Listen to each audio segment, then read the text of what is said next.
Hi there, I'm Fox 26 meteorologist Kris Kuyper, and it looks like we're going to be going into this upcoming weekend on a frosty note with some very cold temperatures out there, down close to freezing at times in the valley. And we'll be going into next week on a foggier and more mild note as we change from a cold and dry air mass to a more moist and milder air mass. And that's going to set up the stage for fog and a whole bunch of it as we get on into next week. But this weekend, yeah, it's all about the cold temperatures. We started off on a very cold note out there early Friday morning. Here's a look at some of the temperatures we started off with Friday morning. 36 officially our low temperature in Fresno, but colder than that in other areas, down to the upper 20s in Merced, Matera, and at the Naval Air Station in Lemoore, and not a whole lot better in Hanford at 31 degrees. It was certainly a cold morning for us in the valley. Much colder in the mountains. Boy, Mammoth Lake's down to 1 degree above zero, 9 degrees below zero up in Bridgeport. They're up about 6,400 feet in elevation there in the Sierra Nevada, but still, that's awfully cold for us in California. A little bit to the north of Mammoth Lakes in between Bridgeport. Crestview, over 7,000 feet in elevation. They also got down to 6 below zero. So again, it was cold out there this morning.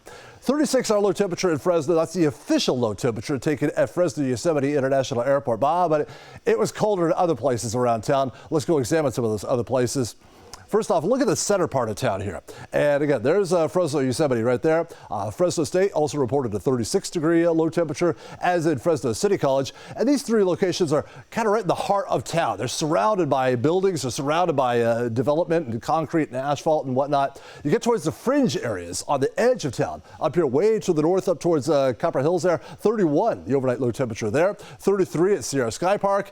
You get towards northeast Clovis. They were down to freezing last night. I'm in far east Clovis, and I had a 32-degree low temperature. More towards the center of Clovis, a 33-degree temperature there. So you get to the idea that colder on the edges of town and warmer towards the center of town. That's what we call the urban heat island effect. And the theory with that is that the buildings, the asphalt, and other parts of man-made structures, they soak up the warmth during the day, and then at night, when the sun is gone, they slowly re-radiate it out. And as they're doing that, well, it keeps the temperatures in that surrounding area just a little bit warmer. So yeah, it was 36 officially for our low temperature in Fresno. But if you were a little further from the heart of downtown, it was certainly a lot colder, much closer to freezing, and probably expect to see the same thing again Saturday morning and possibly even Sunday morning as well. We've got a freeze warning in effect for us across much of the southern two-thirds of the San Joaquin Valley into early Saturday morning. You see it here. Doesn't include Bakersfield. Doesn't include this notch here in Fresno as well, because, again, let's go back to it one more time. The urban heat island effect there. We'll see temperatures, the re-radiation of that heat that we absorbed during the day on Friday, radiating back out and keeping our temperatures just a little above freezing for us. Not much, but a little above, enough to keep us out of the freeze warning there early Saturday morning because of the urban heat island effect. Okay, now we have a little fog in our Saturday morning forecast. I do think this is a little bit overdone here by the fog tracker, but still some fog is to be expected early Saturday morning. It won't last long at all. Sunday will be a little more widespread, probably a little more long lasting as we continue to transition from that really cold and dry air mass to a more mild and moisture air mass, which is going to lead everything up for fog to develop here. Again, somewhat Sunday morning, a little more widespread Sunday morning. These are this is a high resolution local model there.